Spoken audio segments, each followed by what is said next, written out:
नमस्कार मंडळी, मी अंकिता. तर आपल्या मराठमोळा यूट्यूब चॅनलवर तुमचं सगळ्यांचं स्वागत आहे. पुन्हा एकदा नव्याने स्वागत आहे. शिमगा गेला आणि गुढीपाडवा देखील गेला, तर तुम्हाला मराठी नवीन वर्षाच्या देखील खूप खूप शुभेच्छा. आणि आज आपण बघणार आहोत ती ओल्या काजूची भाजी. कारण की एप्रिल मे महिना म्हटलं की आपल्याकडे कोकणातले आंबे, फणस, काजू यांची खूप जोरदार अशी लगबग चालू होते. आंबे, फणस आणि हे सगळं विक्रीला येतात या दौऱ्यात. आणि कोकम म्हणा, आंबे म्हणा, काजू म्हणा, ते या 2-1 महिन्यात प्रचंड प्रमाणात आपल्याकडे उपलब्ध असतात आणि त्याचा आपण आस्वाद घेत असतो. आता एप्रिलचा महिना चालू झालेला आहे आणि मुलांच्या एक्झाम्स देखील असतील. ते एक्झाम कधी संपतात आणि आपण गावी कधी जातो याची सगळे वाटच बघत असतात. तुमचा हा वेकेशन मोड, तुम्ही कोकणात राहणारे असाल, कुठेही राहणारे असाल, तर हा वेकेशन मोड तुमचा जो आहे तो एन्जॉय करा आणि आंबे फणस यांची मजा लुटा. ज्यांच्या घरी आंबे फणस सगळे पिकले जातात त्यांची मजाच मजा असते. अशाच आपल्या कोकणातल्या ओल्या काजूची आपण आज भाजी बघणार आहोत. तर हे ओले काजू मला पण आले होते माहेरातून, म्हणजे आमच्या जामसूतचे ओले काजू होते. गुढीपाडव्याच्या दिवशी ते लोक गावी गेले होते, दादा, वहिनी आणि सरू गावी गेलेले. ही गावची भेट म्हणजे ओल्या काजूंची भाजी आपण आता बघणार आहोत. ते ओले काजू मी माझ्या पद्धतीने ती जी भाजी बनवणार आहे ती या तुम्हाला व्हिडिओ मार्फत बघायला भेटेल. तो व्हिडिओ कंटिन्यू बघत राहा.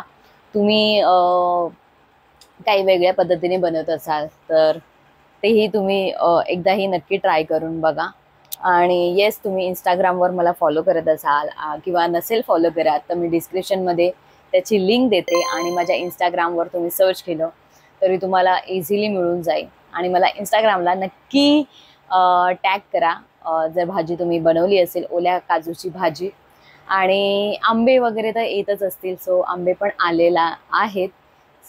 आंब्याची चव देखील चाखायची आहे. आंब्याचे आपण ट्राय करूयात काहीतरी पदार्थ बनवायचे आणि 1-2 रेसिपी आहेत डोक्यात, त्या लवकरच तुमच्यासमोर घेऊन येईन मी. आणि चला तर मग बाकी काही बोलत नाही बसत, डायरेक्ट आपण आता रेसिपीला सुरुवात करूयात.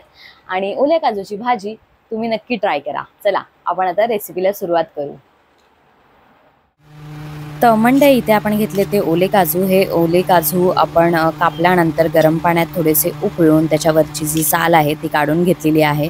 त्याचबरोबर मी इथे घेतले आहे ते बारीक चिरलेला टोमॅटो आणि कढीपत्ता. तुम्हाला हवा असेल तर बारीक चिरलेला कांदा देखील तुम्ही ॲड करू शकता. मला नाही आवडत त्याच्यामुळे मी तो काही चिरलेला नाही आहे. असे ओले काजूमध्ये आपण टाकणार आहोत ते चिकन मसाला थोडासा चवीसाठी. आपण आता सुरुवात करूयात. तर इथे मी भांडं ठेवलेलं आहे गरम करण्यासाठी तेल. मग त्याच्यामध्ये आपण ॲड करूयात. एकदा गरम झालं की आपण 2-1 चमचे त्याच्यामध्ये तेल ॲड करून बाकी फोडणीची तयारी करून घेऊयात. तुम्हाला जसं तुमचं प्रमाण असेल त्याप्रमाणे तुम्ही सगळ्या गोष्टी घेऊ शकता. तर आता इथे आपण 2 चमचे जिरं ॲड करणार आहोत. नंतर कढीपत्ता आणि टोमॅटो अशी सगळी फोडणी एकत्र करून घेणार आहोत. आणि थोडंसं तडतडल्यानंतर आपलं हे टोमॅटो देखील शिजलं पाहिजे. त्यासाठी आपण 1 मिनटं जी फोडणी आहे, टोमॅटो वगैरे आहे, टोमॅटो आणि जिरं, तर ते एकदा मिक्स करून घेऊयात आणि टोमॅटो जो आहे तो शिजून घेऊयात आणि मग आपण बाकी सगळी प्रोसेस करून घेऊयात. तर आता हे 2-1 मिनटं आपण थोडंसं परतून घेऊ. त्याच्यामध्ये थोडीशी हळद, जिरेपूड, धणेपूड असे सगळे मसाले टाकणार आहोत त्याच्यामध्ये. थोडंसं हवं असेल तर तुम्ही त्याच्यात गरम मसाला किंवा कांदा लसूण मसाला देखील ॲड करू शकता. आणि आपला घरगुती मालवणी मसाला ॲड करायलाच पाहिजे. तर असं हे सगळं मिश्रण एकजीव केल्यानंतर ह्याच्यामध्ये मी ॲड केलं आहे आपलं जे कांदा खोबऱ्याचं वाटण असतं. मला वाटलं कॅमेरा ऑन आहे, पण कॅमेरा ऑन नव्हता आणि मग ते आपलं प्रोसेस राहिलं. याच्यामध्ये मी फक्त कांदा, आपलं जे वाटण असतं कांदा खोबरंवालं, ते ॲड केलं आहे आणि मिक्स करून घेतलं आहे. बाकी काही त्याच्यामध्ये ॲड केलेलं नाही आहे. आणि आता आपण ह्याच्यामध्ये थोडंसं पाणी ॲड करून थोडंसं शिजवून घेऊयात. ते एकदा शिजलं की मग आपण बाकी प्रोसेस बघूयात. तर आपण आता बघतोय की आपलं हे जे वाटण आहे ते चांगलं तेल सुटायला लागलेलं आहे. असं हे थोडंसं आपण अजून शिजवून घेऊयात जेणेकरून प्रॉपर जे त्याचं तेल जी तर्री येते ती थोडीशा प्रमाणात येऊन जाईल आणि हे वाटणाला जर परतवलं तर त्याची चांगली चव देखील येते. सो आपण अजून एक 2-1 मिनटं त्याच्यात परतून घेऊ, पण त्याच्या आधी आपण थोडंसं याच्यामध्ये चिकन मसाला ॲड करूयात आणि पुन्हा एकदा परतून घेऊन त्याला शिजवून घेऊयात.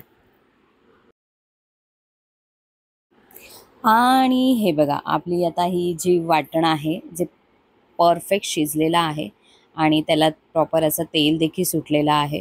सो आपण एकदा परतून घेऊयात. खाली वाटण लागता कामा नये याची तुम्ही काळजी घ्या. सो तुम्ही लो फ्लेमवरच शिजवलं तर ते उत्तम होईल. सो बारीक गॅसवर तुम्ही वाटण आहे आपलं ते शिजवून घ्या, जेणेकरून प्रॉपर ते खालून करपणार पण नाही आणि काही होणार नाही त्याला. त्याच्यामध्ये मी आता थोडंसं ग्रेव्हीसाठी पाणी ॲड केलं आहे. सो तुम्हाला जसं ग्रेव्ही थिक हवी आहे की पातळ हवी, कसं हवं आहे त्याप्रमाणे तुम्ही पाणी त्याच्यामध्ये ॲड करू शकता. सो आता हे पाण्याला थोडीशी उकळ आली की आपण त्याच्यामध्ये काजू ॲड करणार आहोत. काजू चांगले प्रॉपर ह्याच्या एक कडमध्ये शिजून जातील, कारण की जास्त वेळ काजूला लागणार नाही.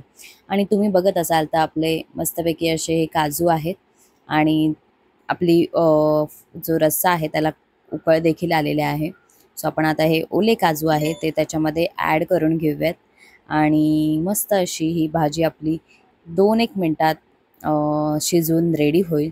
सो हे सगळं मिक्स करून घेऊया आणि एखाद उकळ काढूयात, कारण की ते ऑलरेडी काजू आपण गरम पाण्यातून काढलेले आहेत, त्याच्यामुळे ते शिजलेले आहेत. तर ह्याच्यामध्ये जास्त शिजवायची आपल्याला काही गरज भासणार नाही आहे.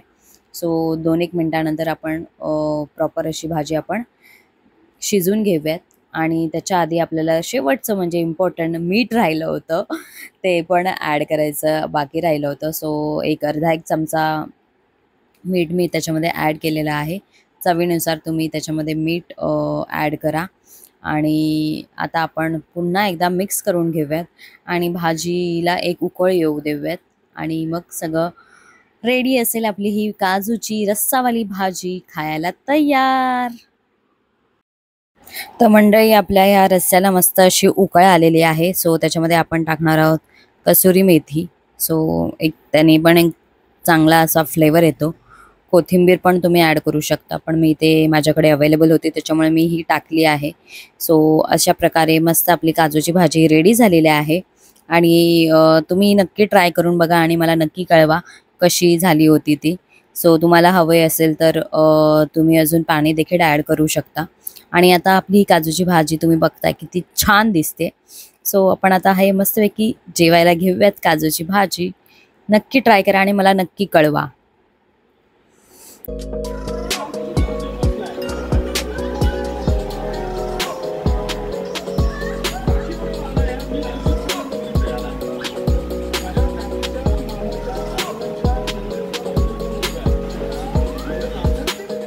तर मंडळी, तुम्हाला ही काजूची रेसिपी कशी वाटली किंवा ही जी भाजी मी बनवली होती ती तुम्हाला कशी वाटली नक्की मला कळवा आणि कमेंटद्वारे तुमचा प्रतिसाद मला मिळू द्या.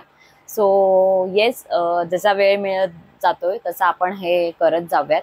पण आता काय म्हणतात, तुमच्याकडे पण ज्या पण काही रेसिपी असतील तर मला नक्की सजेस्ट करा. I will try that. आणि भेटूयाच अशा नवनवीन व्हिडिओमध्ये आणि अजून काही रेसिपीचे व्हिडिओ आपले येत राहतील. सो मी ट्राय करेन की लवकरात लवकर ते पोस्ट करावे आणि तुमच्यासमोर घेऊन यावेत. सो भेटूयात अशा एका नवीन व्हिडिओमध्ये.